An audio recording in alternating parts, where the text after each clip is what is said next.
It may take more than a kiss from the princess to turn a frog into a prince.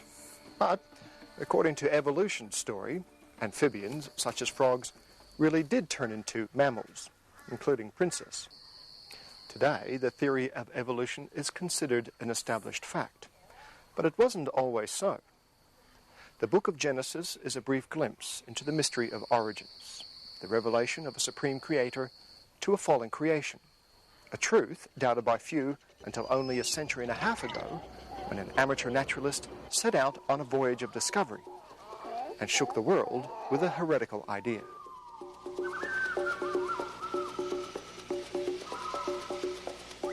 Exploring the scorching lava beds of the Galapagos Islands, Charles Darwin was fascinated by the strange wildlife.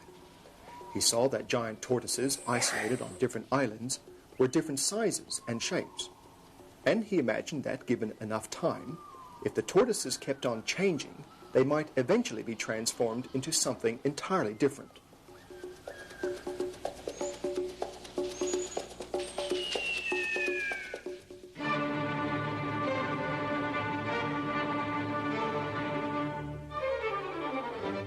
At Oxford University, Dr. Richard Dawkins is Professor of Public Understanding of Science. The author of several best-selling books, he is also one of Darwin's foremost defenders. I suppose the great mystery of life is to explain where the complexity of life came from. Another way of talking about complexity is to say information. Information is a kind of measure of complexity. And the complexity of life is not just plain complexity, it's also adapted. Living things not only are complicated, but they do things, they survive. They do everything in their power to survive, and they look as though they are beautifully designed machines, machines designed to survive. But not all experts agree that the complexity of life could have come about by the accumulation of lots of lucky changes. And a growing number of dissenters are questioning Darwin's theory. Molecular biologist Dr. Michael Denton is a senior research fellow at the University of Otago in New Zealand. He claims Darwinism is a theory in crisis, which assumes the so-called fact of evolution, yet cannot explain the supposed transformation of simple life forms into complex creatures by random processes. I don't think the Darwinian theory of evolution is anything like the established fact that many biologists claim. I called it the great cosmological or cosmogenic myth of the 20th century. And that's a view I still maintain. I think nothing I've seen in the biological sciences and no advances in science that I've seen in the last 20 years in any way have changed my mind in any way about that fundamental belief of mine that Darwinism is an inadequate explanation. Darwin's ideas are now conventional wisdom, and it's considered an established fact that simple life forms evolved over millions of years of gradual change into all the complexity and diversity of life that we know today, without the design of a sovereign creator. And of course the puzzling thing is, where does all this complexity come from? Where does all this information come from? It cannot come about by chance. It's absolutely inconceivable that you could get something as complicated as a bird and as well designed as a bird or a human or a hedgehog coming about by chance. That's absolutely out. Because to get from nothing, from no complexity, no information, to the extreme complexity of a modern living thing in one step of chance couldn't possibly happen. That would be like throwing a dice 1,000 times and getting a 6 every single time. It's out of the question. But if you allow a little bit of luck in any one generation, and then a little bit of luck in the next generation, a little bit of luck in the next generation, by cumulatively adding this luck step by step by step by step, you can work from any degree of simplicity to any degree of complexity. All you need is enough time. So where's it come from? It's come from the gradual, incremental process of evolution by natural selection.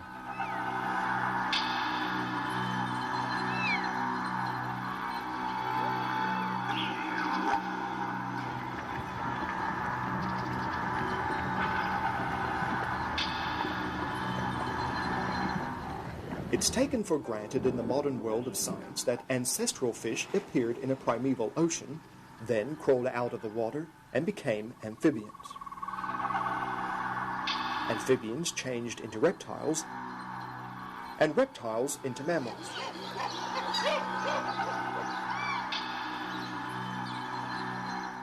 Evolutionists claim that other reptiles shed their scales, grew feathers, and took to the skies to become birds. But reptiles and birds are very different. Reptiles have no genetic information for wings or feathers. To change a reptile into a bird would require the addition of huge amounts of complex information. Darwin reasoned that, with a bit of luck, the accumulation of enough small changes could even turn reptiles into birds. Michael Denton says it cannot be done. One can quote lots of examples in the biological realm of things which seem, as it were, beyond the reach of that simple Darwinian mechanism. There's things like the avian lung, there's the feather, there's the amniotic egg, bacterial flagellum.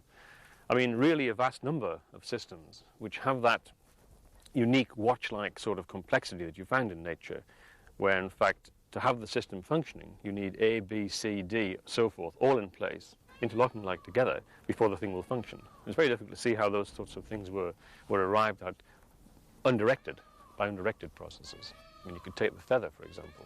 The flight feather is a very complicated structure of tiny interlocking hooks and barbules which hold the parts of the feather together.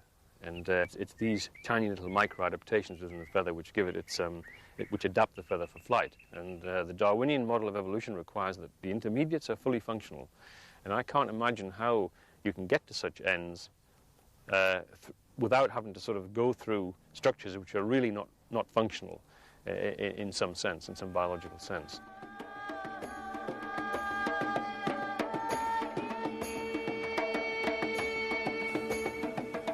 Reptiles and birds also have totally different reproductive and respiratory systems.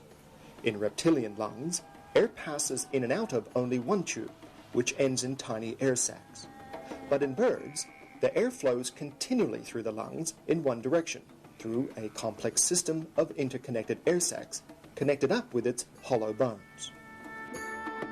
Darwinists claim that reptilian lungs changed into birds' lungs through a lot of intermediate stages.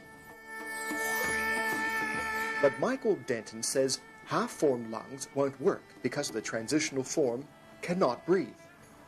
Any intermediate stage would result in extinction of the species. Well, the avian lung is an example, like the living cell or like the feather, of a highly complicated system, very, very involved, very complicated, which, as far as I can see, you can only conceive of it functioning as for respiratory gas exchange. If the whole current structure and order of it is in place. It's one of the toughest examples in nature of a highly complex system composed of a whole lot of interacting components, all of which must be there, as they are in every single bird's lung, before the thing would function. In the case of the avian lung, this is, for me, a very tough nut for Darwinists to crack, because, I mean, I can't imagine how that sort of, the lung, and other analogous things like it could come about as a result of the accumulation of small random changes.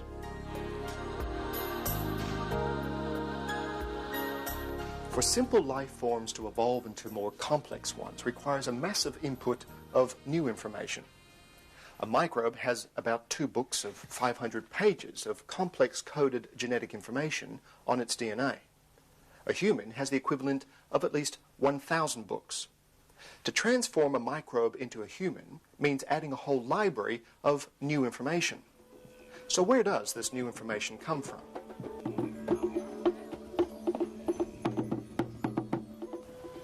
Professor Werner Gitt is a specialist in information theory and a director at the Federal Institute of Physics and Technology in Brunswick, Germany. He says the evolution of complex life forms from simpler ones by selection of lucky improvements is impossible because there is no source of new information. The biggest problem in evolution is the origin of information. Where is the information coming from? It is impossible to come from a simple living being to an elephant or to a human being. It needs very much more information.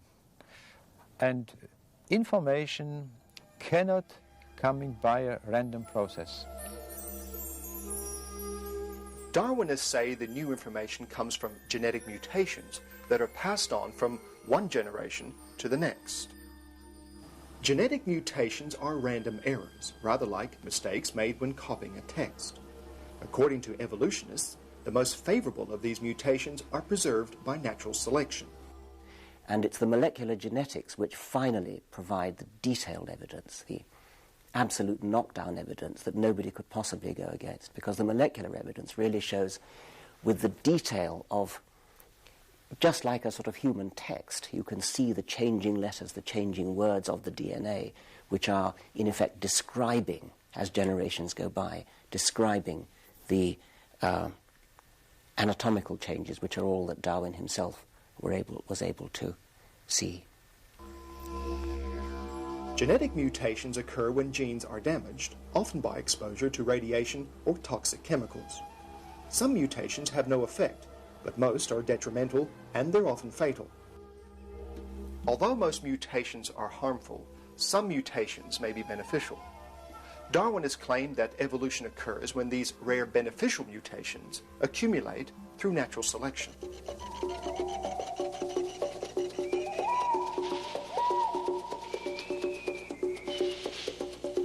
The Galapagos Islands are the showcase of evolution, where the unique wildlife is studied by international scientists.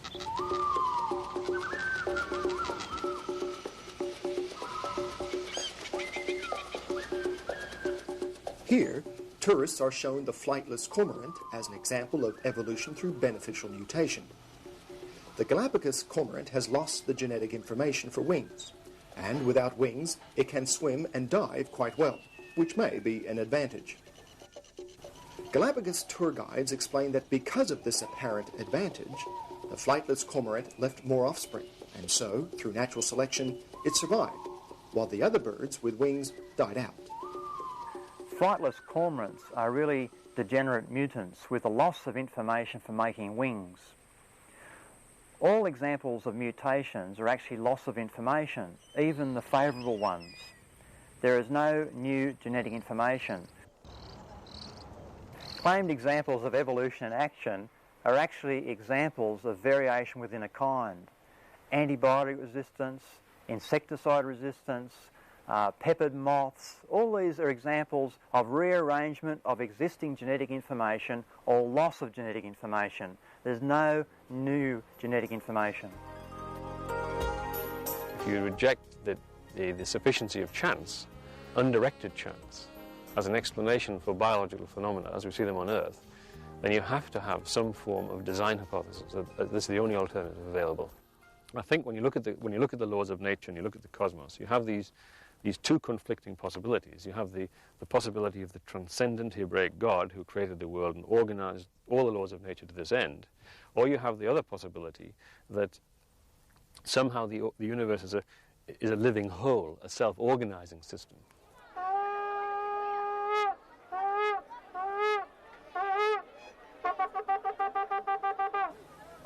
At the Wailing Wall in Jerusalem, Orthodox Jews worship the God of creation.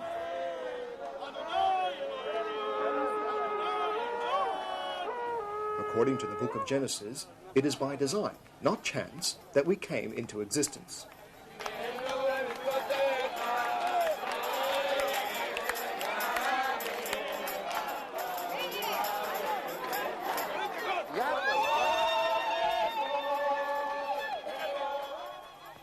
Israeli biophysicist Dr. Lee Spetner is uniquely qualified to comment on the role of mutations in evolutionary theory.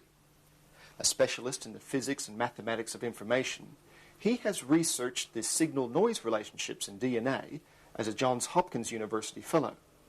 He has published in leading journals on theoretical and mathematical evolutionary biology.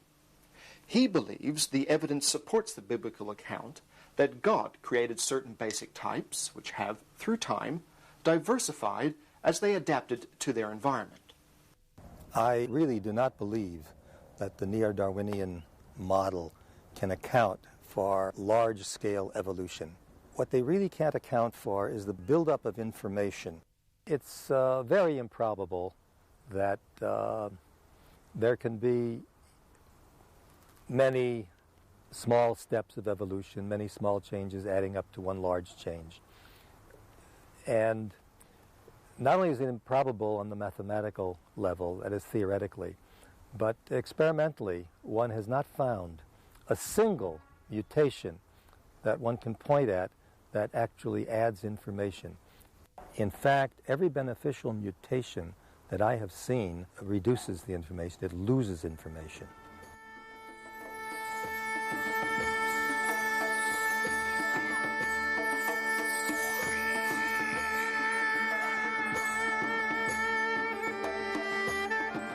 Australia's Royal Show in Perth is the place to show off your purebred.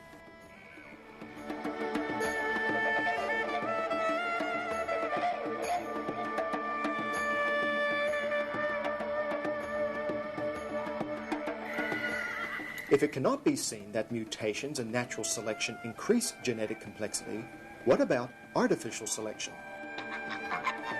Selective breeding does produce great variety, but is there a limit to the change? Charles Darwin himself made great play of domestication. And a nice way to look at this is to say, suppose you wanted to do an experiment, to actually demonstrate experimentally that this process of selection worked. What would you do?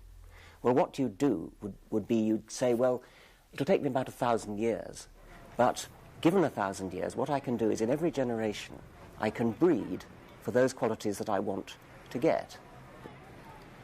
So for the next 1,000 years, what we're going to do is in every generation, we're going to mimic natural selection by choosing for breeding those individuals which most embody the qualities that we admire. So if you can go from, say, a wolf to a Pekingese in a few thousand years, then you have to extrapolate that process and say how much further could you go in 1,000 million years. You can breed dogs for thousands and millions of years, but if you have no source of new genetic information, they'll still be dogs. The problem with evolution is it has no way of providing new genetic information. Both natural selection and breeding, or artificial selection, cause loss of the genetic information. If we take a long-haired dog and we only breed from long-haired dogs and just select the long-haired pups and let them breed in the future, then we end up with a variety of dog which concentrates all the genes for long hair in one variety. But that means that that dog can never breed a short-haired dog because it does not have the genes for short hair. So we've lost genetic information. Natural selection does the same. If we take wolves, varieties of wolves before the Ice Age, long hair, short hair, and during the Ice Age, the extreme cold resulted in the killing off of the short-haired wolves. We end up with a new variety of wolf, even a new species with long hair, which is adapted to cold conditions. But this adaptation, again, is not involving new genetic information. In fact, the process causes the loss of the genetic information for short hair. Great diversity is possible through the new combinations of existing genes. Even mutations can cause rearrangements of chromosomes, and degenerate changes or loss of information which creates diversity. This is a fundamental problem. Mutations and natural selection both result in loss of genetic information. So there is no way that evolution of increasing complexity can occur. It is impossible that new information is coming from a random process. If you see a computer program, it needs a programmer. If you see a car, it needs a designer. If we see the biological information in the cells, then we must say that is the right conclusion. It needs a creator who has made the program, the genes, to create the proteins, to create the organs. It is necessary that we have this. So we can say evolution is an impossible process.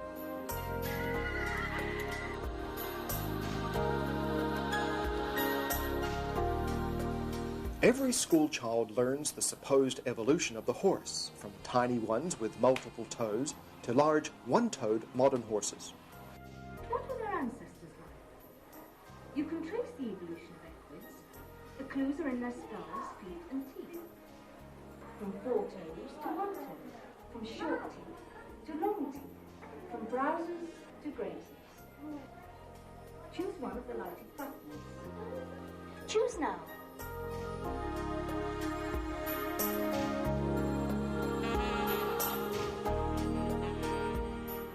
But has the horse really evolved?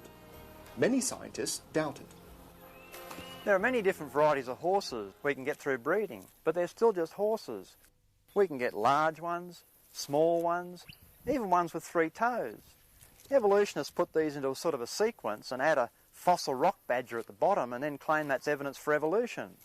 But you take out the fossil rock badger and you just have variation within a kind.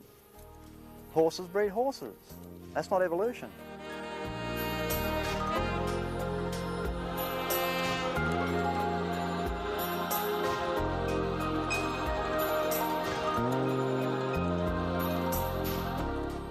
The information required for large-scale evolution can really not come from random mutations.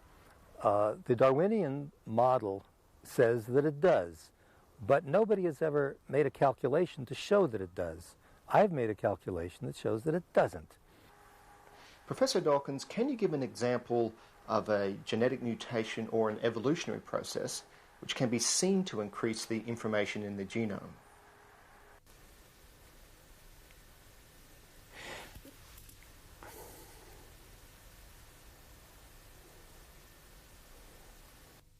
There's a popular misunderstanding of evolution which says that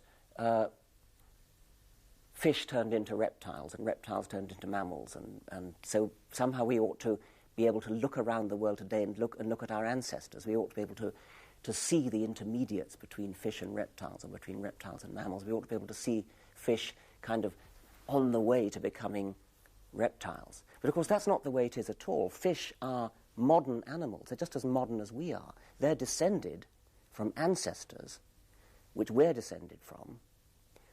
Way back 300 million years ago, there would have been an ancestor, which was the ancestor of modern fish and the ancestor of modern humans.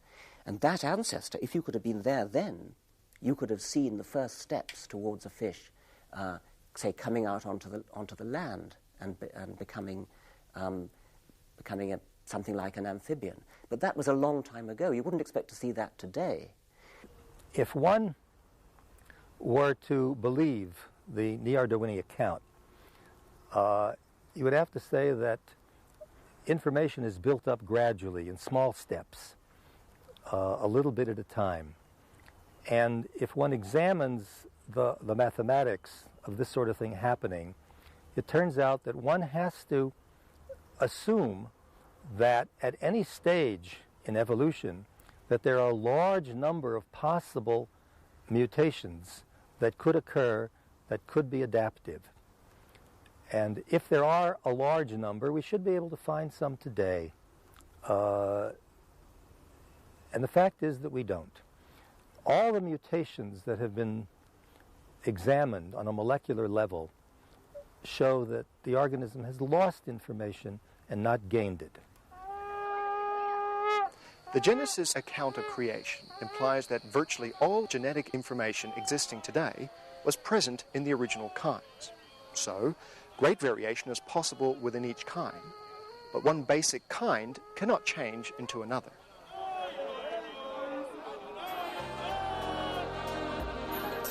Michael Denton believes information can only come from an intelligent source. And I tend to think that, in fact, the evidence suggests a transcendent sort of Hebraic God of the Judeo-Christian tradition. An external creator made the world and gave it its order, its pattern, and its ends. It's consistent, I think, with the evidence, though. It's consistent with it.